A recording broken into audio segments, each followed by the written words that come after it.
everyone, and thanks for coming. I'm James Nasita. I go by Jim on the ballot, and on my lawn signs and literature, it's James, but you can call me what you feel comfortable with. Thanks for everyone for coming, and thanks to everybody who has stepped forward to offer their visions and service to the city of Oregon City. I'm in this race to offer folks a choice to offer my skills and experience in the position of city commissioner. I have a lot of training that is pretty well suited for municipal affairs. I'm a land use attorney. I do environmental and municipal law also. I also have a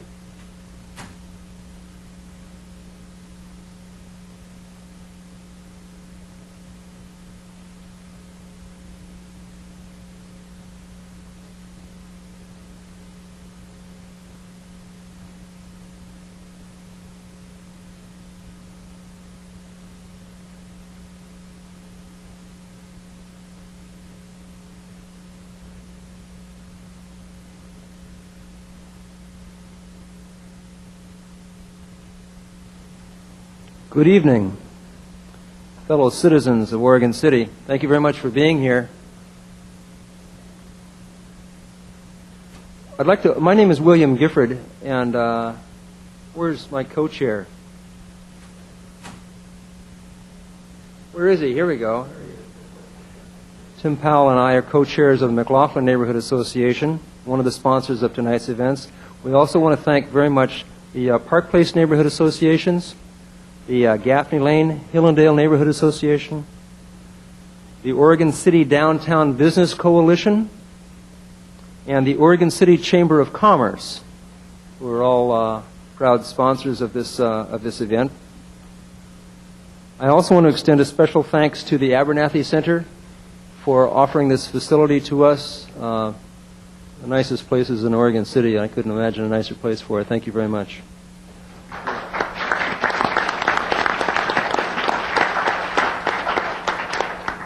Also, a special thanks to Willamette Falls Television, who is broadcasting this event live tonight and will be rebroadcast. Not live. He's recording this dead.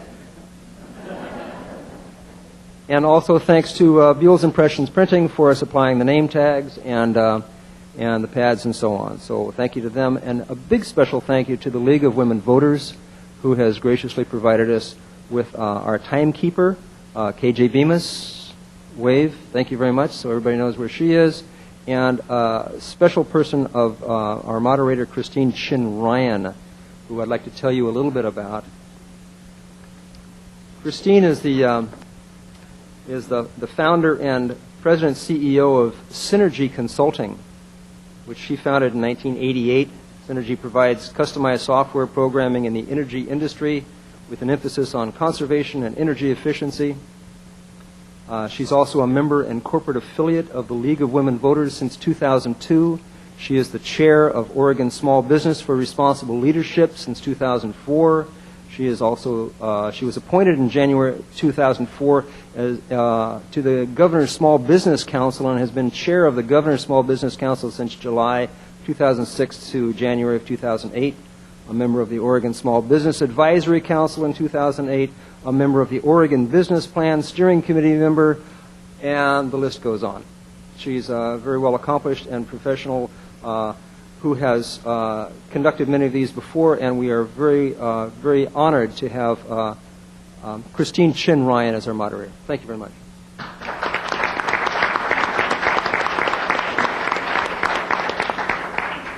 Thank you, William.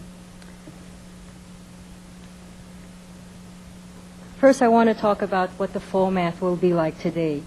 First, each candidate will have 1 minute to introduce themselves. Second, we have prepared questions from the forum sponsors, and each candidate will have 1 minute to respond. Third, we'll have questions from the audience. Each person will have 5 seconds to ask a question to a candidate of your choice, and each candidate will have 1 minute to respond.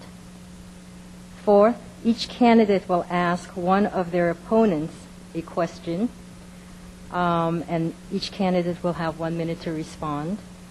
And fifth, each candidate will have 1 minute for closing remarks. For position number 2, we have Rocky Smith, Trent Tidwell, Phil Yates. For position number 3, we have Damon Mabey and Jim Nasita. Okay. We will start with Jim.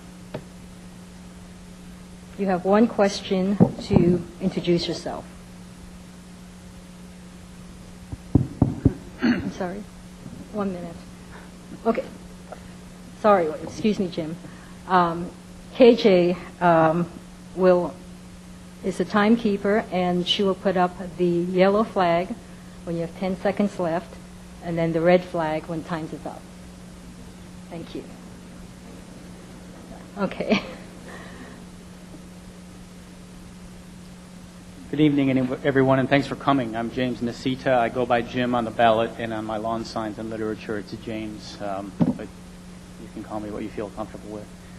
Thanks for everyone for coming, and thanks to everybody who has stepped forward to offer their visions and service to the city of Oregon City.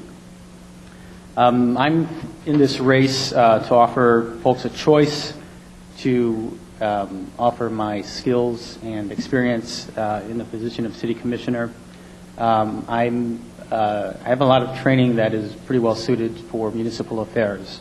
I'm a land use attorney. I do environmental and municipal law also. I also have a degree in urban planning, and I have a training in urban design. And I think one of the things I want to see, given our wonderful situation here along the two rivers, the falls and the bluffs, is to bring some urban design vision to the city, especially in the downtown area.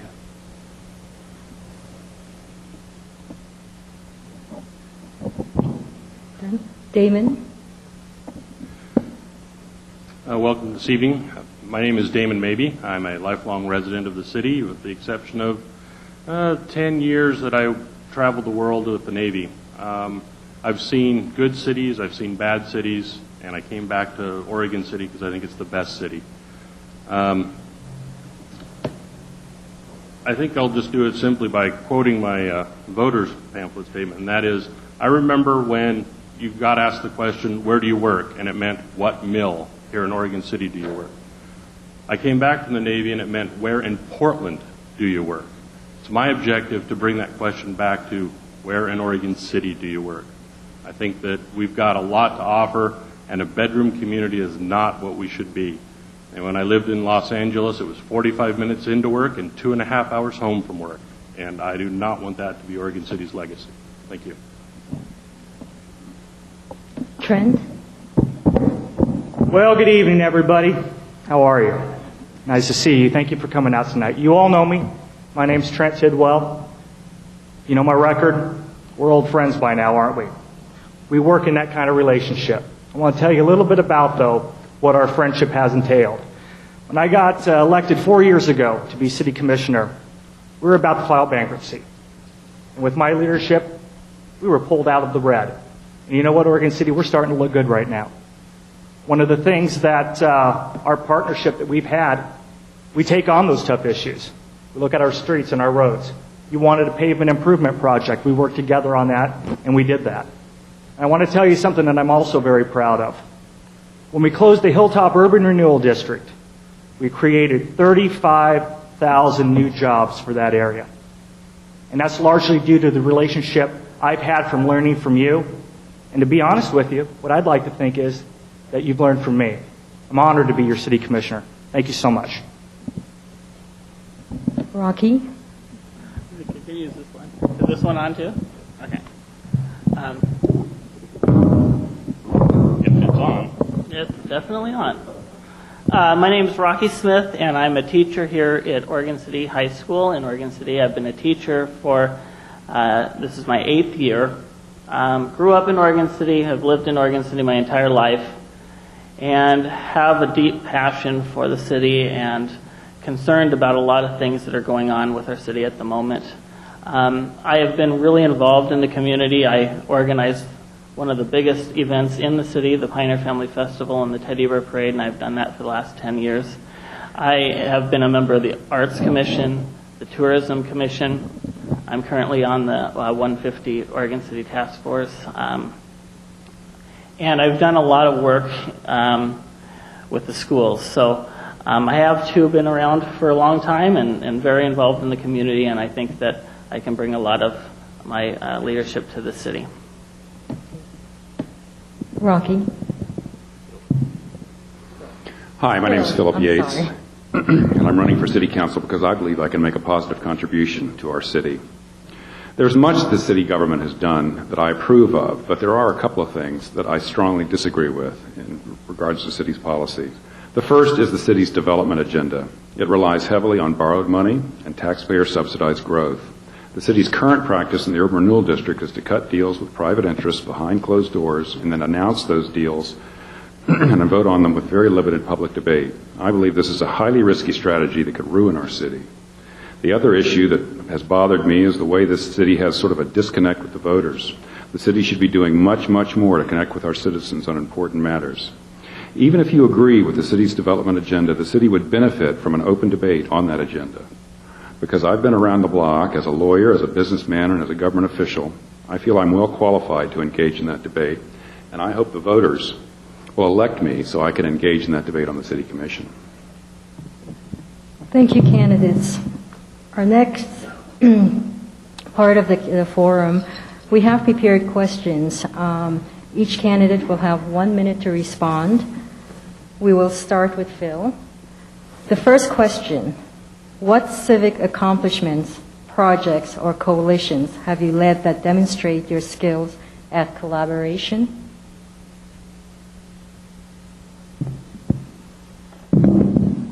Well, I've had 30 years of experience as a government official, as a lawyer, and as a businessman. In the government, I've served as a prosecutor, as an energy lawyer, and as an administrator. In law, I've represented small renewable energy developers, victims of housing discrimination, manufactured homeowners against their landlords and small businesses. I've been a redeveloper. I've bought, rehabilitated, and sold many older buildings. I founded the Oregon Fair Housing Council, and then I ran it for several years. I founded the Northwest Small Hydro Association.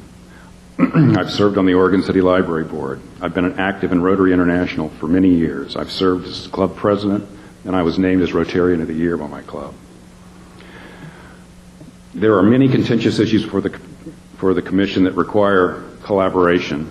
There are a lot of mundane ones as well.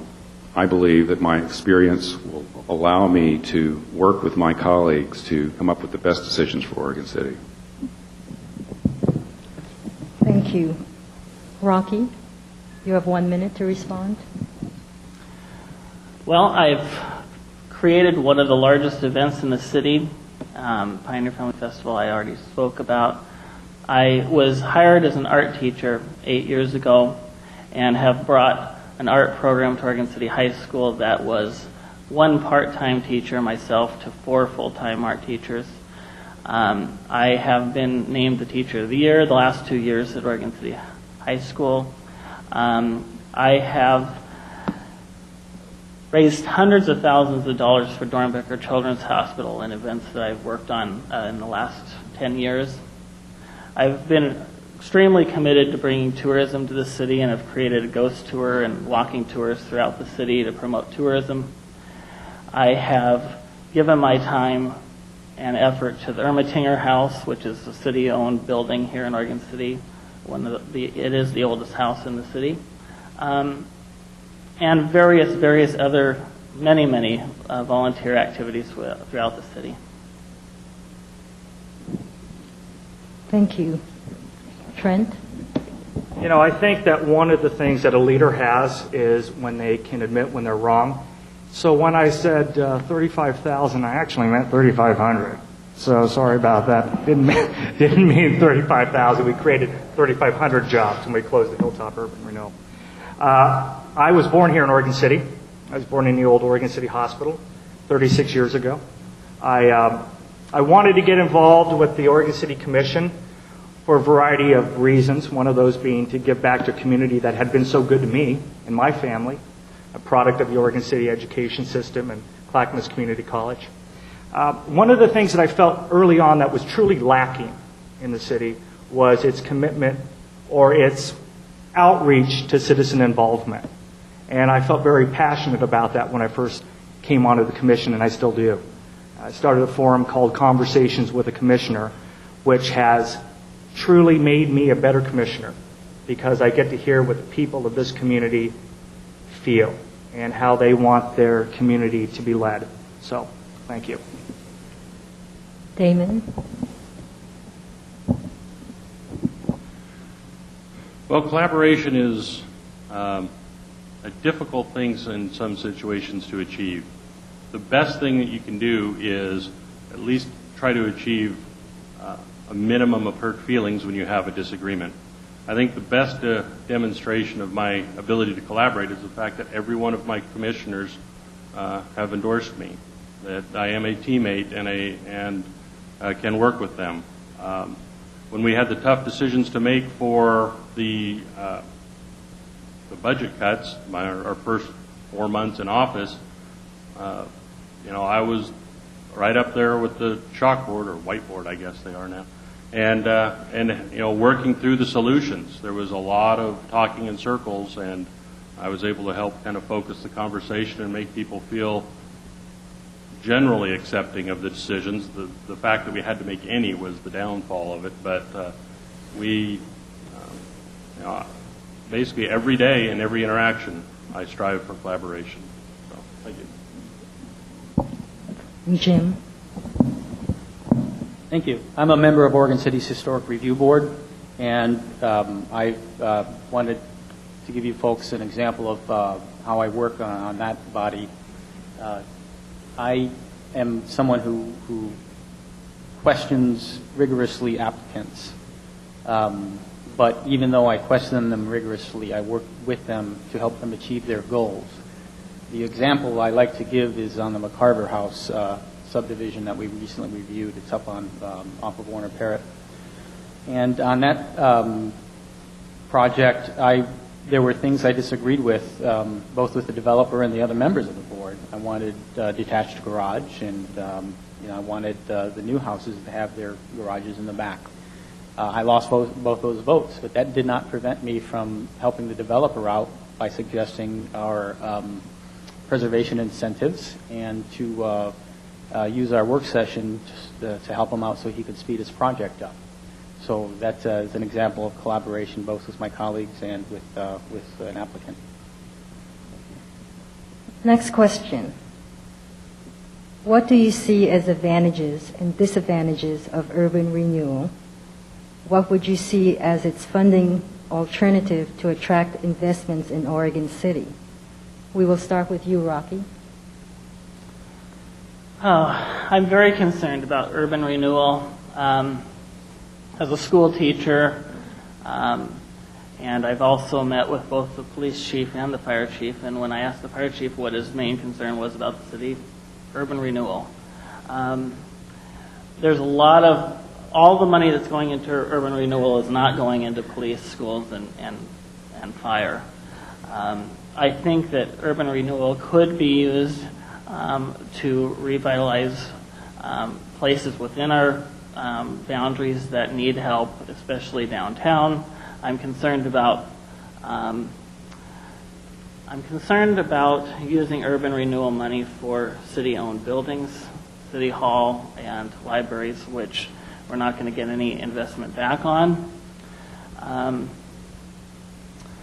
So again, keeping the focus on the areas and the infill within our downtown rather than going out beyond that. Trent? Yes. I keep grabbing that microphone. You get them both. Okay, I get them both here. Press conference. Ladies and gentlemen, urban renewal is important because under these uncertain times that we have right now, we need family wage jobs. We need local jobs. We need green-collar jobs here brought into this community. Urban renewal, I think we need to get a definition of what urban renewal is. It's to help blighted areas. And I truly can't think of a more defined blighted area than a man-made quarry and an old landfill. We need jobs coming in here. The Rivers Project will create 306 construction jobs. Upon completion, it will create 1,600 long-term family wage jobs. That's a good number. Those are numbers that need to come in. Those are family wage jobs that we need brought here to our community. It's too uncertain out there now. We are dealing with a different America than we were dealing with 2 weeks ago. We're dealing with a different America than we were 2 years ago as well. We just need to bring jobs to the table here. So, thank you. Damon. Well, the advantage of urban renewal is that we don't have to go out to you for a bond and ask or raise your taxes. Urban renewal money comes from the development that occurs. Your taxes does not go up. Your taxes do not go down. It all stays within the urban renewal district. The downside is just what Rocky said. The taxes don't go up, or the income doesn't come up for schools, for fire, for police. They have to stay within their basic area. But unless you're willing to approve $30 million in bonds, then a lot of our projects can't get built. And it, just like the WPA and the work that they did during the Depression, you take something to start something. And whether it's us spending $13 or $14 million to straighten out a road, or $13 or $14 million to make a landfill workable, that's what we need to do. Jim?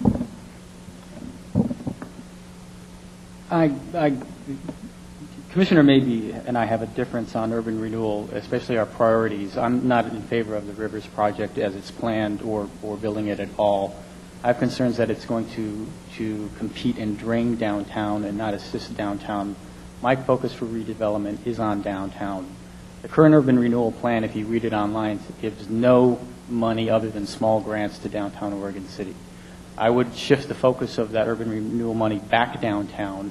I think downtown needs a critical mass of residential development. I would consider urban renewal money to fund that residential development. We've made a good start in Oregon City with the downtown parking plan and the Oregon City Main Street program, but we really do need that critical mass of redevelopment. You can do things with that, such as removing minimum parking requirements to get a critical mass of car-free parking, for example, around our transit mall downtown. That's the kind of development I think we should be considering for renewal, not retail jobs, which not always are family wage jobs, to be honest. Phil? I agree with much of what Jim just said. While urban renewal funding can be a really good thing, Oregon City's current leaders, in my opinion, are abusing it. The failed loan to the Black Point Inn is an example of how urban renewal works in this town. The current process favors insiders, and it takes on risk for little or no public benefit. I strongly oppose the city's current urban renewal plan because it leaves out the voters completely. The City Commission has authorized a huge amount of debt to subsidize private developers. Given the financial meltdown that we've all lived through in this last month, there really can't be much longer any debate that it's risky to take on large amounts of debt. Whatever you think about the city's urban renewal plan, it is simply wrong for our city government to make this huge decision without explicit voter approval.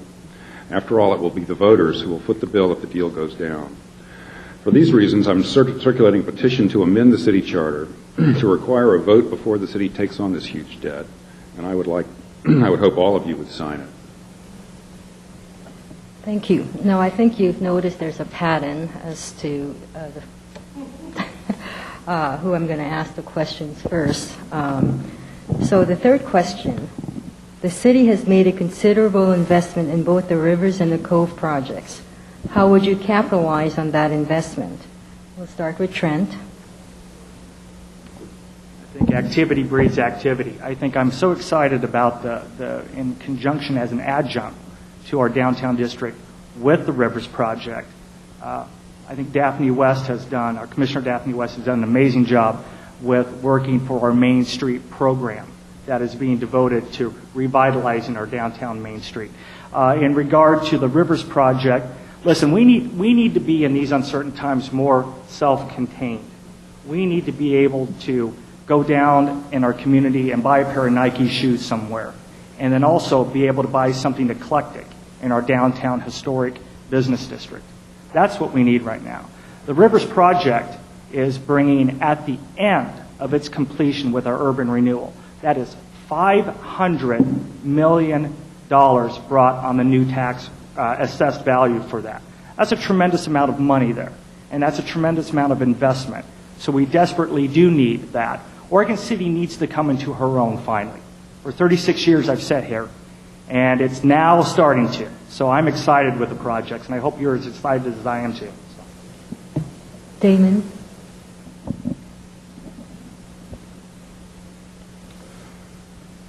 Well, I have to agree to a certain extent with my opponent, Jim, in that we do need to work on the downtown, and we are. The Main Street program is focused specifically on the downtown system.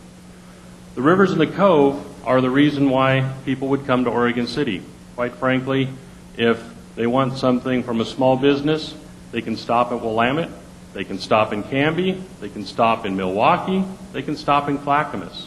We need something to get them to keep driving down the highway, whether it's 99 or 205 or 26 or 213, and spend their money in Oregon City. So between the residential projects in the Cove and the retail projects and the rivers, there will be reasons for people to come to Oregon City. Once they're here, hopefully, by working with our internal transit, the trolley system, the Main Street program, will move people from the rivers, from the Cove, into the downtown where the smaller shops have the ability to thrive and survive. Jim? Let me offer a reworked vision of the North End redevelopment. The Rivers was built on a site that was originally zoned industrial, and we've been speaking about family wage jobs. My preference would be to leave that industrial because it has a rail spur right next to it, and we need those truly family wage jobs. The Rivers, I appreciate the effort and the thought behind it. However, we have downtown that I think is threatened by it.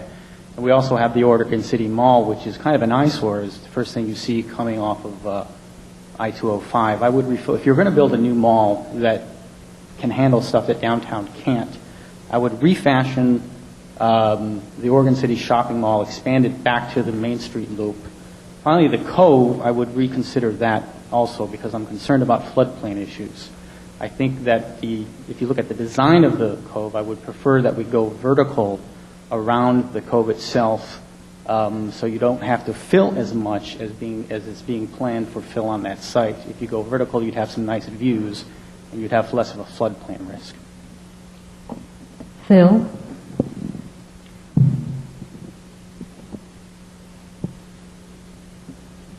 People who come to, if the rivers get built, people who come to the rivers are not going to be coming down to Oregon City, I don't believe. I don't think the people who go to the development in Tualatin go further into Tualatin. It's not true that that there are no tax consequences associated with urban development. There are tax consequences. We will be paying those consequences if we develop the rivers. But it's really not the rivers or Cove that bothers me the most. It's the way it's gone about being financed without the voters being consulted first. This is a really big project. We're talking about large sums of money. And for something that's as big a game changer as that, which is going to tie up city resources for decades to come, it's just something that we really ought to consult the voters with. And that's the biggest difference that I have with the city commission, is that they don't trust the voters. Rocky? I have a lot of the same concerns as I spoke about before about the Rivers and Cove project, but the question is, how do we capitalize on it? And I think we can. I'm concerned of all the other, things that are involved with that development. But once it's there, it will bring people into Oregon City. The question is, will they go from the shopping mall into the rest of Oregon City? And I see, as Phil does, a huge gap between where the Rivers and Cove project are and the rest of Oregon City. And I just hope that we can fill the gap, because if we don't fill the gap, I don't think we can capitalize on that project. And so the focus is really going to be connecting those developments to the rest of the city. Next, That's all. next question. Given that population growth is inevitable, what is your position on annexation as a tool for including both business and residential property into the city limits? We'll start with Damon.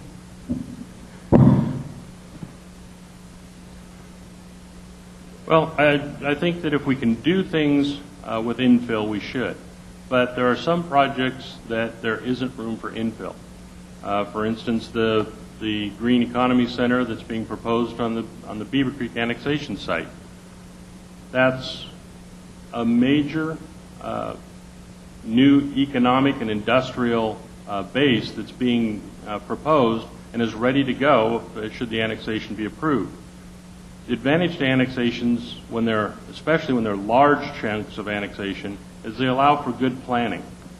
All of us have been around the city, and especially if you go out to like Gaffney and on South End and that, and you see where roads just miss each other by a half a block or by a half a lane. And large annexations with good planning help prevent those sort of things from happening. And the only way you can get urban services is to be part of the urban environment, and that takes annexation. Jim? Yeah, my position on annexation is my frame with which I approach it is actually a public safety incident I experienced this past May. And I've actually put the 911 call I made on that police call I made it up on my website because I want people to listen to it and start thinking about underfunding of police services. Right now we have 3 gargantuan annexations on the ballot, and we've grown over the past 20 years with no increase in police services. So all of this additional growth is going to put additional strain on our police services, especially when we have no demonstration that we will actually use additional property taxes for additional police funding.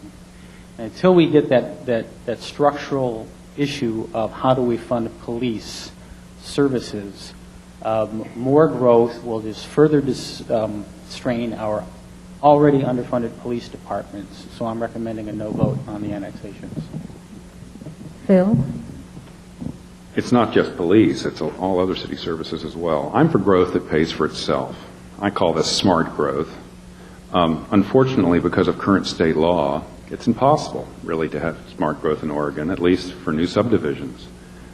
Once land is annexed into a city, state law limits our local efforts, to prudently control growth.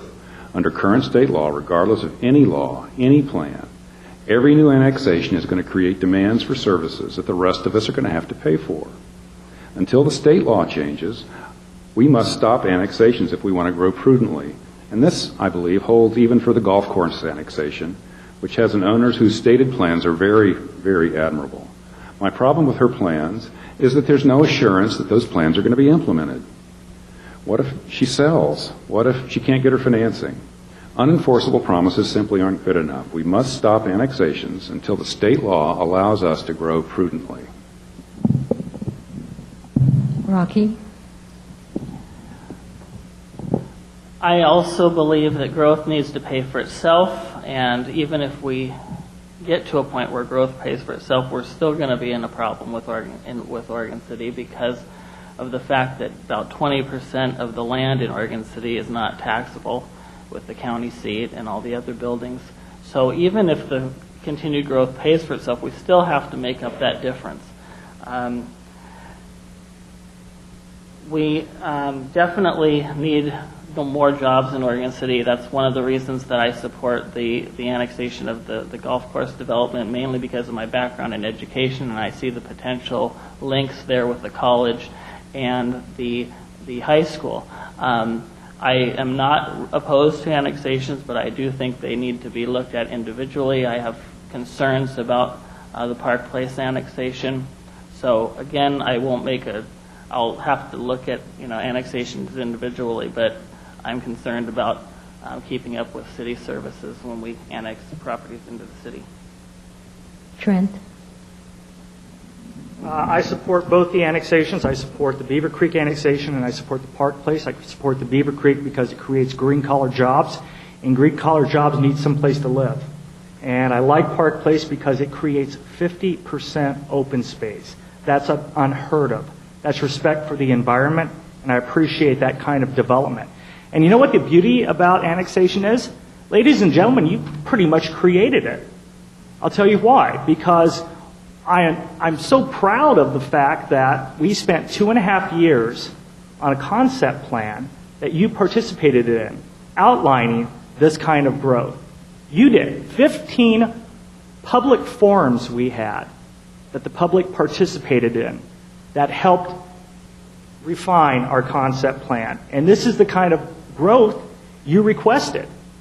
So when we talk about annexations, let's keep this in mind. If these two are brought in and they're annexed, that doesn't mean that we build on it. That's when we get into the master plan process of it. That's when we get into the real meat of the matter.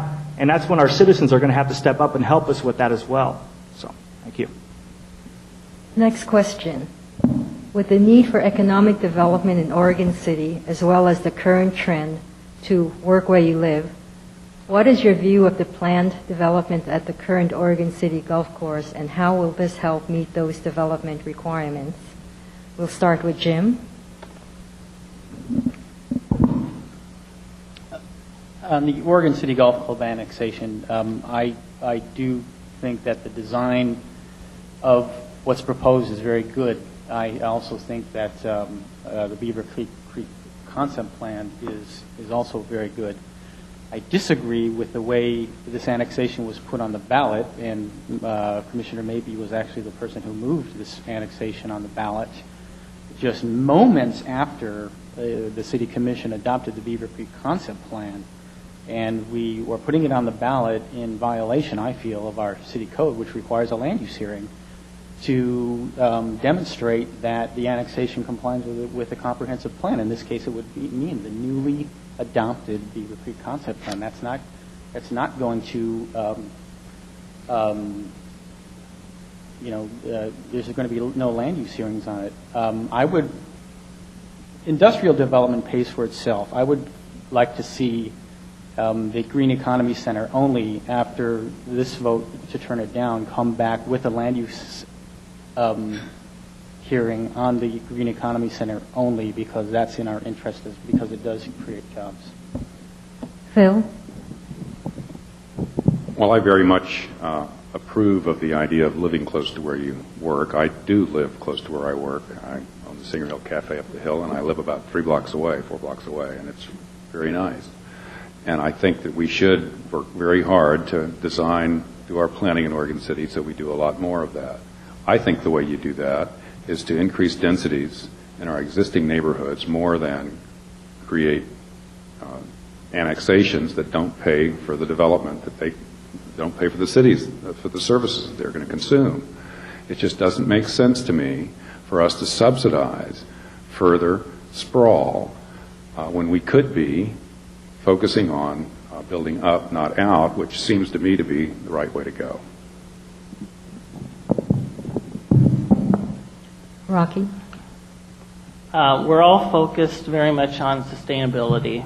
I have a huge background in education, and I think that the major plus for that development is the connection to the college and the high school, and the partnerships that can be made with students there, students that probably will live in this community.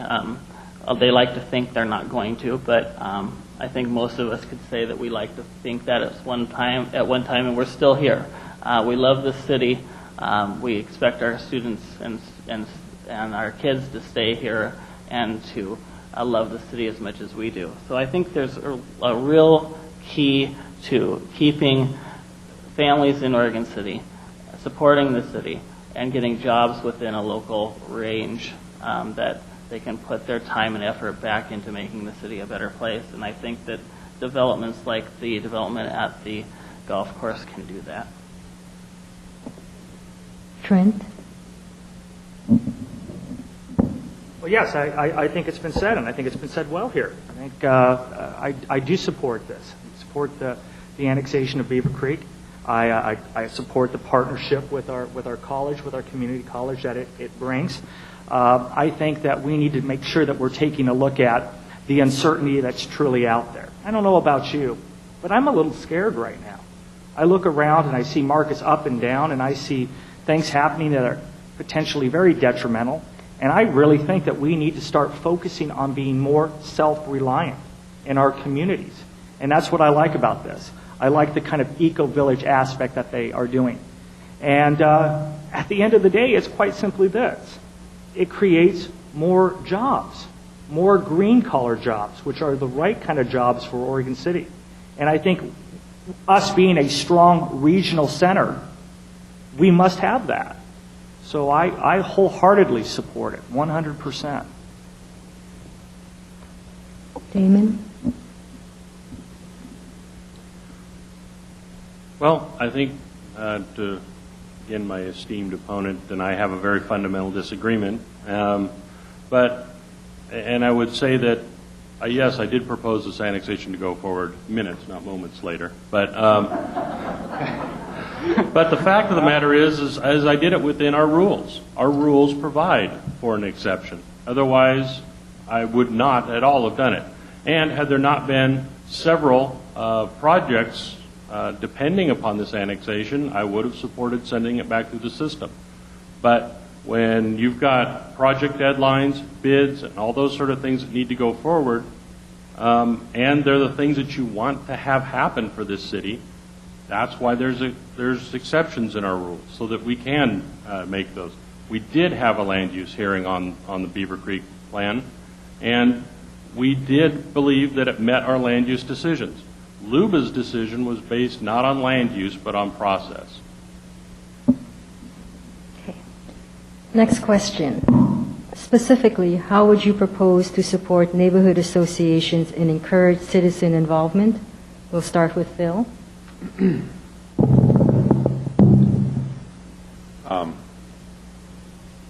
I think the city should establish a citizen coordinator position to provide administrative support to existing neighborhood associations, to work to reestablish inactive associations, and to act as an information conduit between the city and its citizens.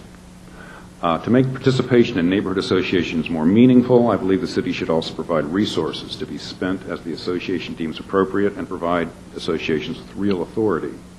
City budgets are always tight, but I believe that we can actually save money by devolving authority to neighborhood associations. For example, we could give neighborhood associations the power to resolve nuisance complaints. This would save staff time and more quickly resolve complaints. Our current nuisance system really isn't even working because we can't afford to staff it. Functioning neighborhood associations could also take on more responsibility in the area of parks. I also believe the city should routinely consult voters about important revenue and spending decisions. It's my belief that if we engage voters more voters will become more involved in community affairs. Rocky? This is an issue that I think is one of the biggest in Oregon City, and I know that I personally have sat on several city commissions and city committees that do not exist anymore. And I have huge concerns about the fact that we start these groups, citizen-led groups, and then we eliminate them. We have lots of people in this community that really want to be leaders, really want to contribute to the city, and the neighborhood associations allow that to happen. I think it was a really bad mistake to let our neighborhood associations die. I think we need a person at City Hall that will link between the City Hall and the neighborhood associations and the CIC. It's crucial that we rebuild those neighborhood associations as fast as we can and get them active so that we can build other citizen-led committees and bring the ones that are not here back. Trent? I love this question because it was something that I was very concerned about and something that I feel very passionate about. And those of you that know me know my strong passion for our neighborhood associations and bringing citizen involvement to fruition. Currently, the CIC, or Citizen Involvement Commission, is being looked at. The group has gotten together. They're going to be meeting they're going to be meeting for the third time and bringing a proposed resolution to the commission. And I was the man who started that. I was the man who pushed for that at a work session. And because of my leadership and experience in working with community and our neighborhood associations and our citizens, that now is becoming a reality. And we are strongly looking at our CIC coming back to fruition. And I also think that we do need to bring back our neighborhood coordinator liaison, but we need to do it with the help of our neighborhoods and their participation and the discussion about how we best go about implementing that service. So, thank you. Damon? Well, one of my first acts as a city commissioner was to get rid of the city neighborhood association coordinator. That was an unfortunate decision, in that, you know, it was basically what we had to do. It was that or turn out our street lights, and I think I made the right decision from that aspect. The important thing, though, you know, I think we need a dedicated person in City Hall that is focusing on citizen involvement in general and coordinating with the neighborhood associations. We have several very successful ones, but we don't necessarily have a way to import that success to the ones that are not succeeding as well. My neighborhood was absorbed by one of the successful ones because they had the ability to do it and were willing to, and I appreciate that. But my problem is I made a commitment to the citizens when we did the fire annexation to no new expenses on new programs. And I'm having a very difficult time with that. I want to keep my promise, but I want to support the citizens. So I need you to tell me what to do. Jim? 2 points on neighborhoods and citizens' involvement. First, I'd like to speak about open government in Oregon City. I have a real long track record in open government advocacy. I have a Freedom of Information Act case that's named after me. I've put it up on my website. That case is important to me because it kind of sets my own standard of what citizens should be able to have access to, especially in regarding to the development process, because I was able to get things like the analysis of bids, a competitor's bids, and I would expect no less of what I would promote for the citizens of Oregon City. And I will establish an open government policy that goes beyond the minimum set in the state public records law. As far as the Citizen Involvement Committee, I urge everybody to do a web search for Statewide Planning Goal 1. That is the template for what we should do, and it requires public funding for a Citizen Involvement Coordinator. Next question. What is your understanding of Oregon City's fiscal health? If future budgetary cuts are necessary, what programs would you target? And if a surplus was available, where would you direct it? We will start with Rocky. Well, from what everyone's saying, it's tight. The budget's tight, which we all know. We work in schools in the city. That's always the way it is. But there are things that we're spending money on that we probably shouldn't be. And that's the question that we should look at. If we do have a surplus, which I can't dream that would ever happen, but if that did happen, I think it goes directly right to the police department. I think it's embarrassing that we've let our city grow, double in size, and not add more police officers. I think it's a horrible, horrible mistake. Especially school resource officers at our school. We have one, but we need another one for our middle school and elementary schools. We spend money on a building, Oregon City Muffler, and we've spent money on trolleys. I think we need more police, and we can make priorities. Trent? We've added a K-9 unit. We are adding an officer every year for the next 4 years. We're doing what we can with what we have. Again, I want to tell you, when Commissioner Mabey and I got onto this commission, I cannot emphasize how dire straits we were. We were truly going to be one of the first cities to file bankruptcy. That's a scary time, isn't it? But with the leadership that Commissioner Mabee and myself did, we pulled us out of the red, moving forward. I think we're headed in a direction for success for Oregon City. When it comes to cutting things, I think we need to talk about what we're going to sustain and what we're going to keep going. The heartbeat of this community is starting to beat stronger again. Communities never look better. And we're moving forward. And we're going to keep that tractor pulling Oregon City through the tough times and keep it going through the good. And I think we're headed for a successful future. So. Damon? Well, I think Oregon City is doing a pretty darn good job. I should know, I ran it. No. But the key is, right now we have a fairly large contingency. But we did that because we knew we were going to build it up in the early years and spend it down in the later years. We made a 5-year promise to the city, so we built up a reserve that will last us for 5 years. We've been adding new police officers. The school resource officer that Rocky mentioned is an add. So, where we can cut, I'm not so sure. We've made some property purchases because that, while the last month hasn't deemed it that way, basically property values go up, especially urban property values. And, when the opportunity presents itself with a willing seller, you take advantage of it. As far as what I would add, I've already said I wouldn't add anything new. I might increase police, might fix the city hall up, actually where the police will be living. But, we just need to keep the surplus going. Jim? I want to take an opportunity here to promote Thursday's City Hall event. The reason is because that forum is going to really concentrate on state issues as they affect cities. And we're all citizens, and we all have to take advantage of our state representatives to right the problems that exist at the state level as far as how cities are funded. I have gone out on a limb. I'm on record as opposing the caps on public financing imposed by Measure 5 back in the 90s.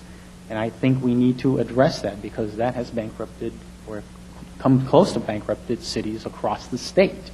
We need to either repeal that or we need to increase the limits from, say, 3 to 5%. So I would recommend that everybody come on Thursday to get versed on those issues.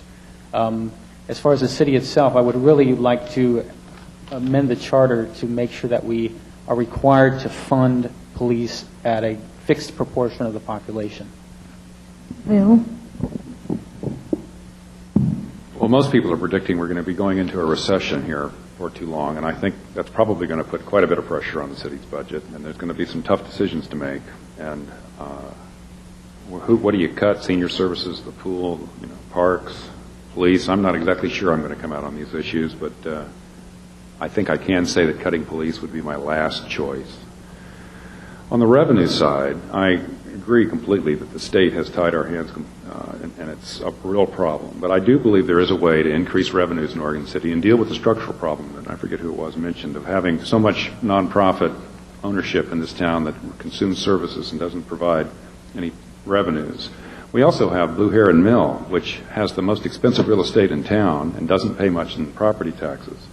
I'd like to, I'm not in favor of net property tax and net tax increases on Oregon City voters at all, but I do think we could jigger the tax system to put taxes on utilities, fuel, and pollution, reduce taxes on property, and end up with increased revenues for city services without increasing taxes on Oregon City voters. We would be increasing taxes on people who use our services but aren't people who live here.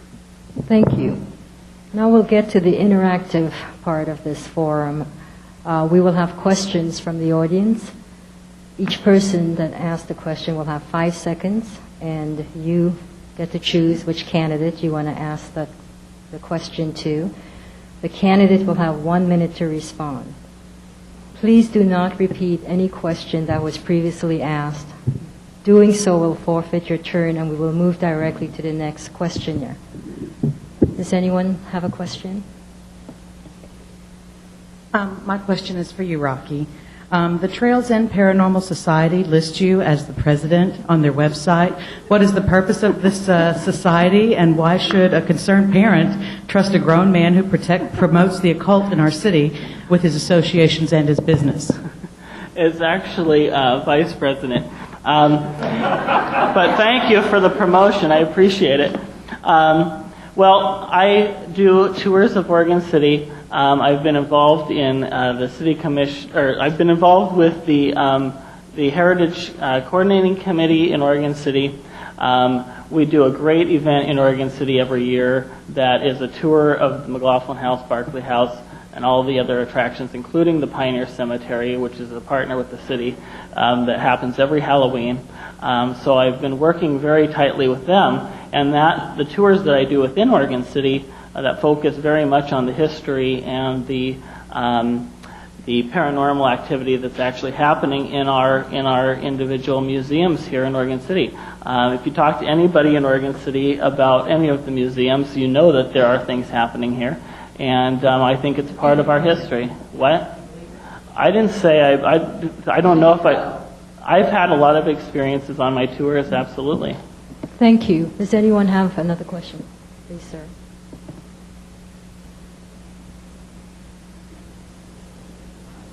My name is Edward Alec, Oregon City resident.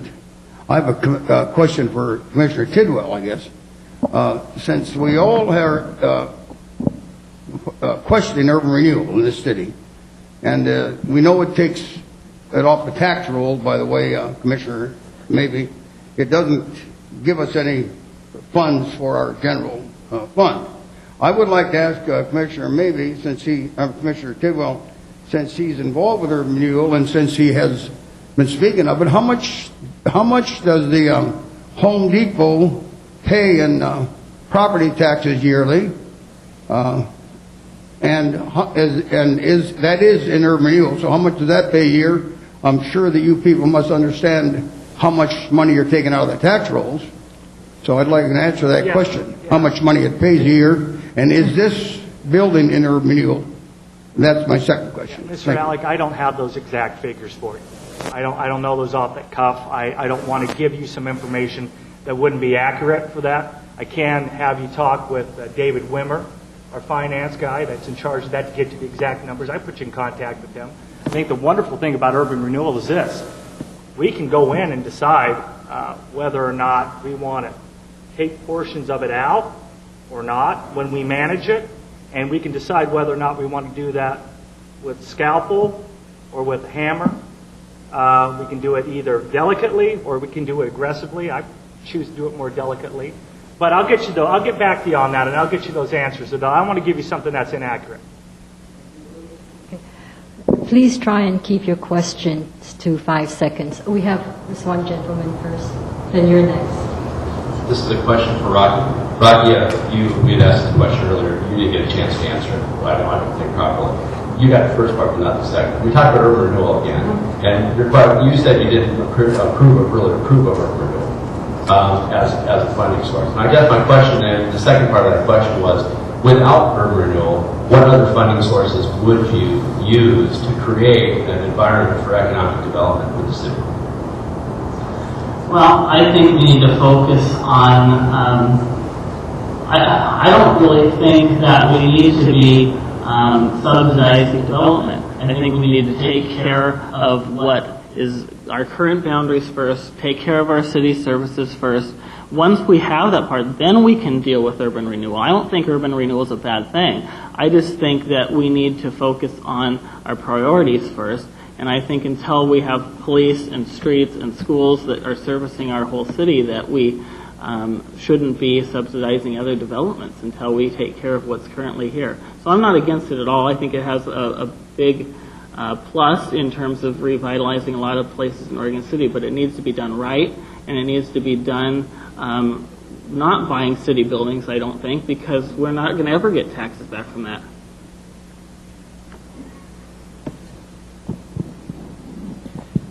Trent, building department revenues have dropped by 40%, and those funds that come in from building permits go to paying our $100,000 a month lease where building and planning is. 66% of the revenue or of the comes from building that covers the lease amount. How do we expect to pay for it when we don't have the revenue? Where do you think you would make cuts in the general fund to cover this shortfall? Yeah, I don't think your numbers are accurate. They are very accurate. And I'm having the difficulty actually following where the question is with that. Well, what is your we exact do not. question with it? We're paying $100,000 a month rent for that building where building and planning is. Right now, the revenue coming in to pay that rent is from building permit fees, and the building permit fees are now down 40% in total revenue coming in monthly. So we don't have revenue to cover the rent. So where do we bring it? Where do we get it? We need money coming into the coffers. Do you know where we get money? We get money through property taxes. That's how we get money into the coffers here. How you get money into the coffers is through, I hate to say it because I know this is the answer you don't want to hear, but through annexations and getting those people paying the tax roll. That's how you get that with it. I wasn't following you the first time with it, Paul, but I followed you the second time. This lady next. You're after. I'm passionate about libraries, and our library especially. And I know some of the views of some of you on the panel. I'd like to ask all of you, but since I'm limited to one, I think I'll ask Jim, what do you feel about our operating budget? How are we going to replace it if the library district doesn't pass? What are we going to do about the lease when it is over at the end of April? First, I'll go on record to say that I strongly support the library district that's on the ballot because it's structured so the cities receive funds in proportion to their needs. So Oregon City stands to benefit more than any other city virtually in the county. So I very much encourage everybody to support that library initiative. If it doesn't pass, I have to confess I think we're in a really tough spot. We turned down a couple years ago a library millage. If this one goes down, I'd be willing to put it on the ballot again and go door to door like I am campaigning right now to see it passed. But I don't pretend that's anything but a very tough call if the library millage doesn't pass. And I am encourage everybody to pass it. Join me Saturday morning. You're next, sir. Okay. These can only be directed to one commissioner, Yes. is that true? One question to one I'd love candidate. to ask all of them. I'll ask a question and then I'll let somebody raise their hand. Most of you are probably going to be around in 50 years. How big should Oregon City be, both in terms of population, in terms of space, in 50 years? Who raises their hand? Commissioner maybe beat you, but maybe he'll direct that question to others when he has his chance. I yield the floor. No.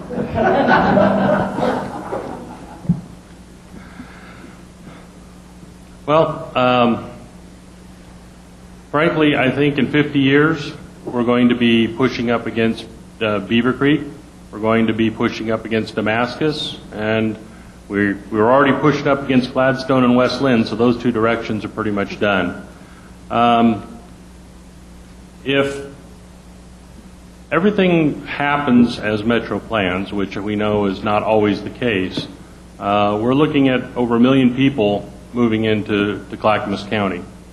If we do things right, then I don't foresee us doing much growth really south till past around New Era. We've got a good rural farmland barrier there, and we need to do everything we possibly can to maintain that. As we go east, then we're into more forested stuff. There is the natural areas, but we do need to infill, but we are going to expand. Thank you. You have a question? I'm so glad I'm not on the hot seat any longer. So this question is for either Rocky or Phil, whoever wants to answer it. I actually filed an appeal with LUBA, with that Beaver Creek annexation, with Damon Mabey and Trent Tidwell's decision to put it up for a ballot without a hearing, and I'm very confident that LUBA will reverse that. What I'm wondering, and it has nothing to do with how I feel about the development. I actually think it is something that is very good. I just didn't like the fact there were no public hearings, and I didn't think it adheres to Goal 1. I'm just wondering, Rocky Smith and Phil Yates, how you would have handled that situation, since I already know how Jim feels about it. You're the lawyer. Well, I agree with you, Cammie, that the way the City Council handled that was inappropriate. LUBA, for those of you who aren't aware, basically there was an appeal made of the annexation decision before the vote. The vote was taken. The vote went against the annexation. LUBA then looked at this appeal and said, well, it's moot because the annexation is lost, and then sent it back to the city with some dicta, some suggestions that the city should start the process over again. Instead, the city used an exemption that Damon mentioned a minute ago to resuscitate it and put it back on the ballot in November, which they could do again in March, which they could do again in November, which they could do again ad nauseum with the same theory. And to me, it reflects the city's lack of respect for the voters. When the voters turn something down, it seems to me the city ought to honor that and at least hold a hearing and ask them why they turned it down. Well, how can I refuse one of the co-chairs? Excuse me, not to give you too much floor time, Phil, and I probably ought to ask this of each one individually, but since the format doesn't allow that, I'll just ask my friend Phil. It's been estimated that city commissioners spend 20 to 30 hours a week to do an adequate job, and to do an excellent job takes more than that. How would you propose to balance your professional and personal life to accommodate that additional overload? Well, that's a really good question. And that's one my wife has asked me many times. And all I can tell you is I have a tendency to be a workaholic, William. And I fortunately have some really good people running my restaurant now, and I'm taking much, much less time to do that. And the economy is such that I'm not going to be doing much redevelopment work on my property, which is what my plan was for this year. So I actually have the time, I think, to devote to the job. And it is going to take some time. And it takes a lot of diligence, because most of the issues the City Commission deals with are not high visibility, contentious issues. It is really pretty dry stuff. And quite frankly, I think my background as a lawyer and as a businessman makes me well suited for this job, to take that kind of time and to give careful consideration to the important issues that come before the Commission that aren't terribly contentious. I think you had a question, sir. Yeah, my name's Don Anderson. I sat there for 8 years, 2 times mayor. My question is pretty simple, and I really don't care who answers it. The question is, when I was mayor, we had 33 policemen, or 32. Today we have 33 or 32 police. And if you look at the economics of this and the tax base from 1981-85 to the present day, you have, in my day, you had $100,000 homes. Today you have $500,000 homes. Why isn't there money there to increase the number of police and fire at today's level, which should be there? I'd like to take a stab at. I'd like to tell you, Mayor Anderson, that I don't have an answer to that question, but I'm asking that question. In fact, I have that precise question on my website right now. So I guess I would respectfully disagree with the statement that Commissioner Tidwell made earlier, that the way you grow and add finances to the city is through annexations. It's apparent to me that over the past 20 years, we've had a lot of growth, other annexations, where a lot of new houses have been built, and one would think that with the additional property tax revenue from each one of those new houses, and as you say, some of them are a lot more expensive now, that we would have a lot more money for police, and yet we haven't added to the police department. I'm going to commit to using the city government administration to researching and answering that question. I'm going to have Trent, because he didn't have a microphone in front of him, so he was at a disadvantage. So I'm going to have him respond, and I think we need to move on. Let me make something clear here in regard to that. The way the city does make money is through property taxes and fees. That's how we do it, not through annexations necessarily, but through the property tax that comes through that, and also fees. Let me also make something very clear. You're right. We have a level of inadequate police officers right now. But this commission, let me remind you, you brought back our K-9 unit. You brought back our high school police resource officer, and we're adding a new police officer in the next 4 years. So we are on the track to doing better. Can we do better than what we're doing right now for our police? Sure. Are we doing good for them? Why don't you just ask Police Chief Gordon Harris how we're doing in regard to that? He'll tell you we're doing a pretty darn good job for that. We can do better, but he would be confident in this commission and what we're doing. And I'd ask you to ask him about that, because I guarantee you he'll give you that answer. Okay, now we come to the interesting part of the forum. Each candidate, you will ask one of your opponent a question. So please try and keep it to 5 seconds for the question, and the candidate who's responding will have 1 minute. So why don't we start with... Oh, we're past the time. Thank you. Sorry. But you can talk to the candidates afterwards. Are we asking each one a question? You get to choose which one. Okay, so we'll start with position 3. Phil? Well, Trent, I'd like to ask you a question. This financial international meltdown is a pretty serious thing. You said you were scared earlier. It's a little scary to me, too.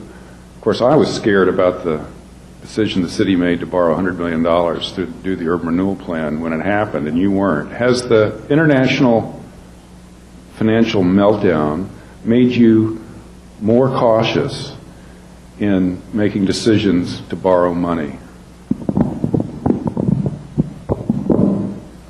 We need these investments to come to fruition more than ever.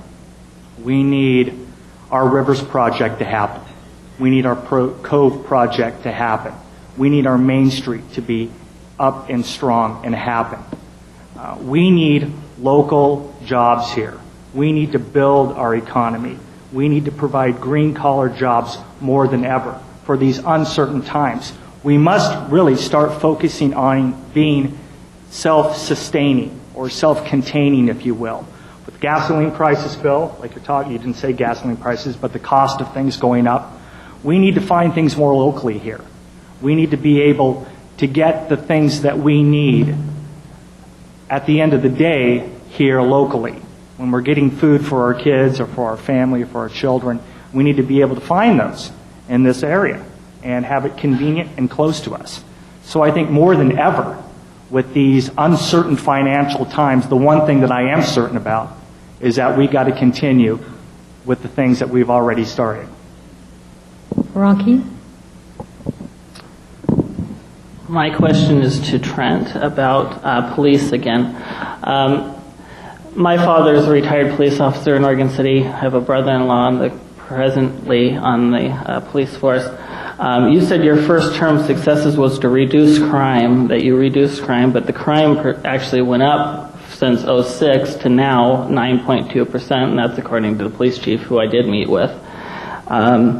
We have added officers in the school resource officer, but even adding those positions, we're still at where we were at 20 years ago. So adding hasn't got us above where we were at 20 years ago. So I'm curious as to why, when everyone knows the issues with the police department, why on your second term goals on your website, it doesn't mention anything about police at all. Because there is a reduced crime rate. And Rocky, after this, I'd be more than happy to meet with you and show you some of the charts that I have received from Gordon Harris and talk with you a little bit about the flow of what's happened.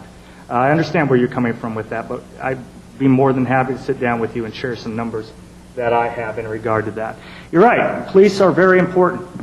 You know, when we lost our, we were about to lose one of our other essential services, like our fire, that was something that this commission stepped up to. You know, police, fire, sewer, water, streets is the old hack expression for those things that you got to look into, and you do. And when Clackamas County needed us, when we were about to lose our fire contract and have a South End fire station that has been vacant far too long, you know what this commission did? We worked with you, we secured our fire service, and we opened the South End fire station that had been vacant for far too long. And so when it comes to safety, getting the EMTs to our seniors, this commission works hard for that, and I'll continue to do that for you. Trent, Yes. your turn to ask a My question into which... I get of to your only program. ask one, though, don't I? Yes, just one. Isn't that the way love goes, isn't it?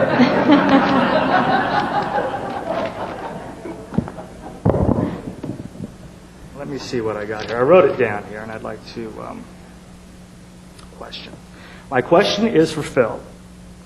I-205-213 interchange is failing by ODOT standards. You have said that it shouldn't be fixed. Why?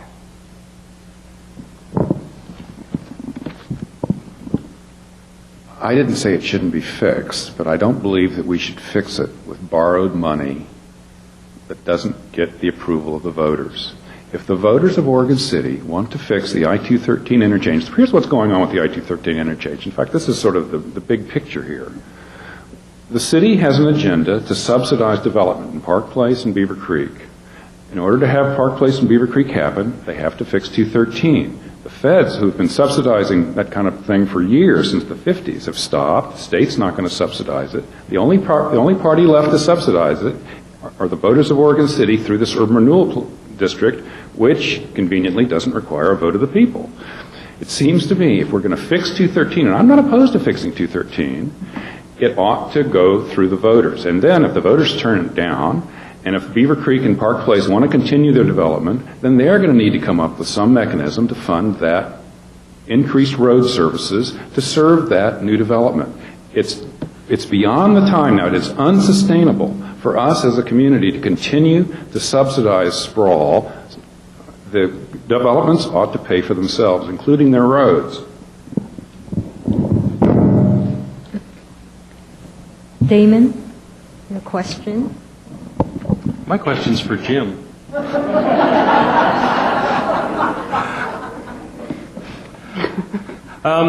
You said that you don't support government buildings such as the City Hall and the library inside the urban renewal.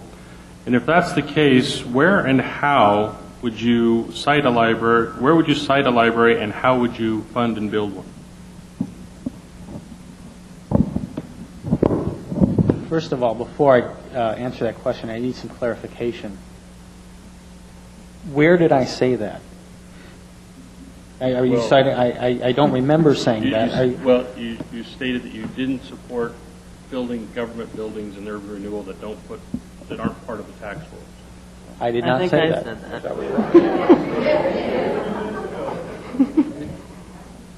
Okay, let me. Where would you cite, and how would you pay for a library?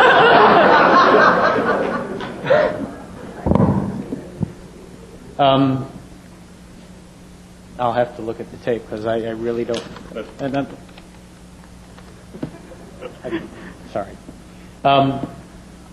I would, again, I support the millage. I don't.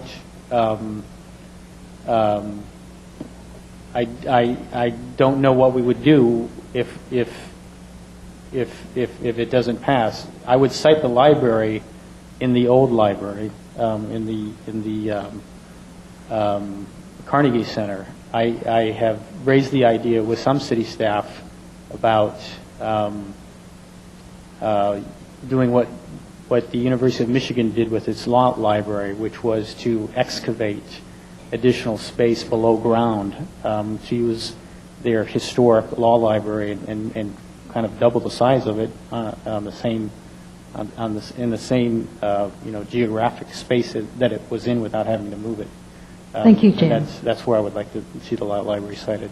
Jim, now it's your turn to ask the question.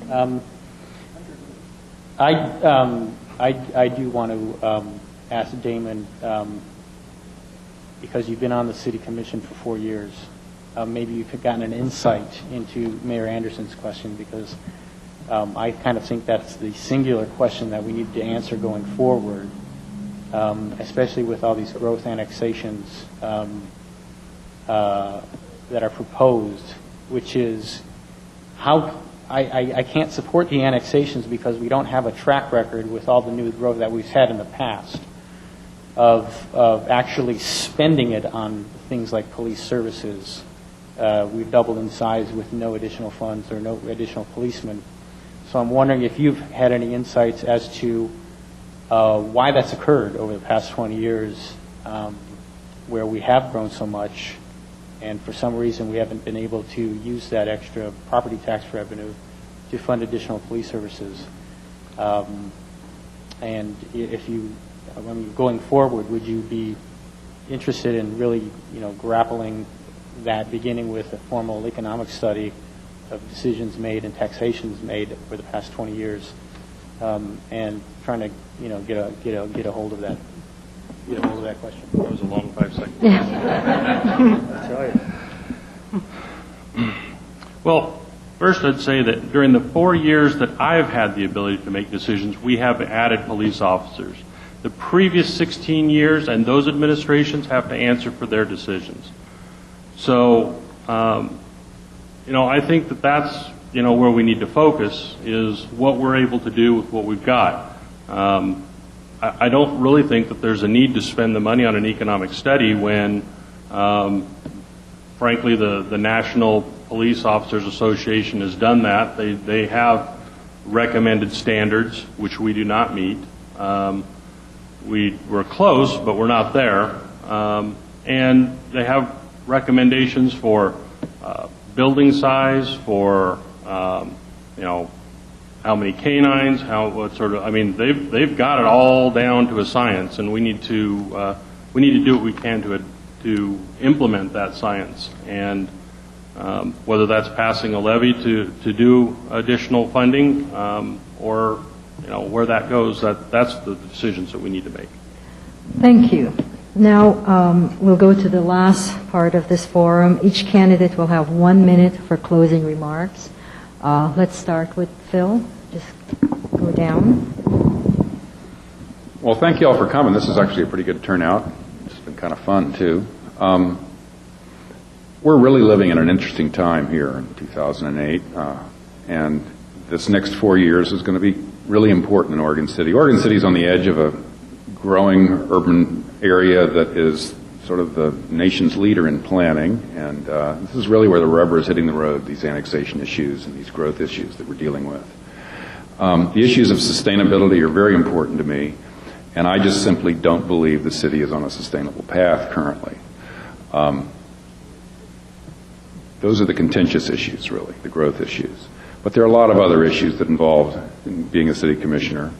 And I would like to serve on the city commission because I believe I have the background and the experience to provide prudent judgments on the many, many important issues that the city commission deals with that aren't very contentious.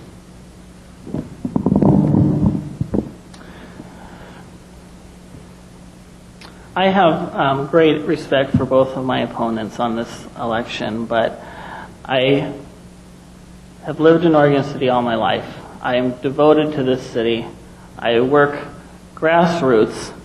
I work with service clubs. I work with the citizens. I work with the youth throughout the city. You know who I am. You know what I've done in this city. And I think that speaks volumes for my leadership. But I'm not a career politician.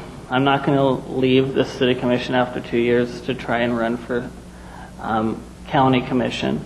I haven't just been in Oregon City 2 years. I don't think we need a lawyer or a city manager, which is what your experience is. We have that. What we need is someone that is committed to the city, focused on the city, and that can be a voice of the people of this town. Trent? Ladies and gentlemen of Oregon City, you know me. You know where you stand with me. And I ask you this. Let me finish the job that you elected me to do 4 years ago. The job's not done. You know, I said something not too long ago, and it really sticks in my mind. We've taken 4 steps forward. We cannot take 5 steps back.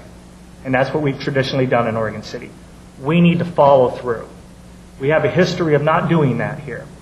We've got great volunteers. We've got great citizen involvement. And we've got wonderful neighborhoods. Let them participate in dialogue and the conversation. Just let me finish the job that I started. We've had some great successes. I think I talked a little bit about those this evening. Some of the things that we've done, getting out of bankruptcy, dealing with Clackamas County Fire District, securing our fire district, our finances. I'd like to keep that momentum going. Let's keep moving Oregon City forward. That's what I ask, and that's why I'll ask for your vote in November to finish the job that I started. Thank you. Damon? I assume the applause was because I was being introduced. I cannot tell you how tired of him one-upping me on this commission I am, though. It's my camera time.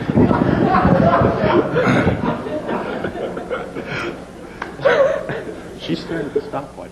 Okay, so first off, basically I'd like to echo what Commissioner Tidwell said. We've started a lot of things. There's a lot of balls in the air, and we want to make sure that they're caught successfully and handled appropriately. We've stabilized fire. We've increased police, not as nearly as much as we should. We have a paving program now that is distributing the cost to the people who are using it, so they're paying their way, just like you'd require of developers. And we've tripled the amount of pavement that's being repaired. We are moving the city forward. Urban renewal is infill. By definition, it has to be within our boundaries. And in these uncertain times, that we have developers willing to spend $350 to $500 million on Oregon City. Commissioner Tidwell and I both support urban renewal, but we also know when to end it. We voted to end the Hilltop urban renewal when its time was up, and we will do the same when we need to do it. Jim?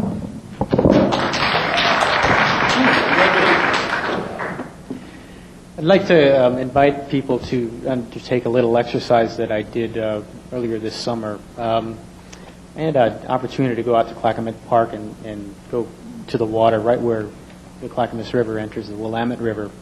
And I took a look back at Oregon City, and just from that perspective, I just thought it was such a stunning view to look up the river as it went around towards the falls and see a city rising on the 3 shelves of bluffs we have here. What an amazing natural setting we have. And I looked at downtown and I thought, gosh, that's just, we're not at a stage yet where we have a city on this bluff that really befits our natural setting.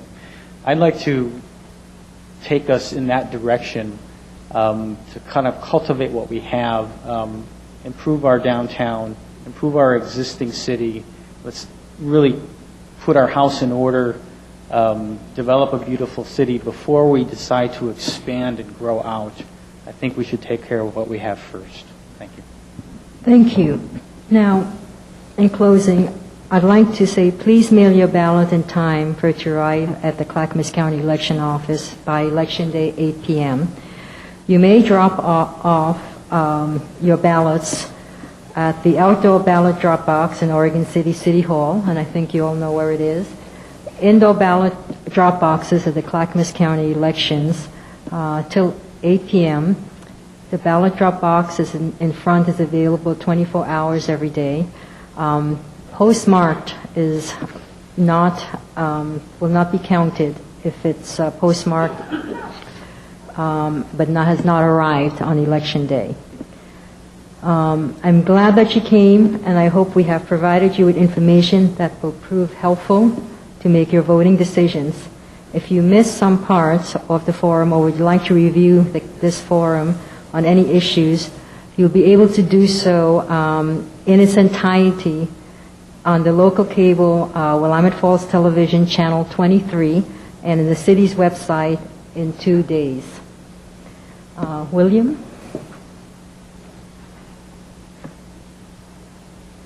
First of all, a big thank you to Christine Chen Ryan for moderating this unruly bunch. And thank you very much also to KJ Bemis for her timekeeping. Didn't hit a single person. The other special thanks, of course, to Beals Impression, to Willamette Falls Television. Thank you very much. Especially the Abernathy Center. Thank you very much for their generosity.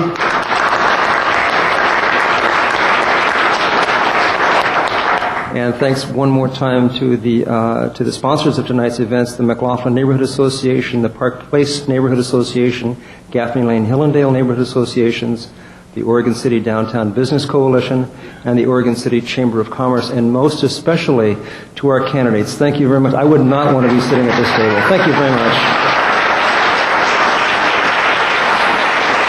We have the facilities here for another half an hour, so if you would like to mill around, have another cup of coffee, grab a brownie, and talk with your candidates, this is a great time to get to ask them personal questions one-on-one. Thank you very much for coming.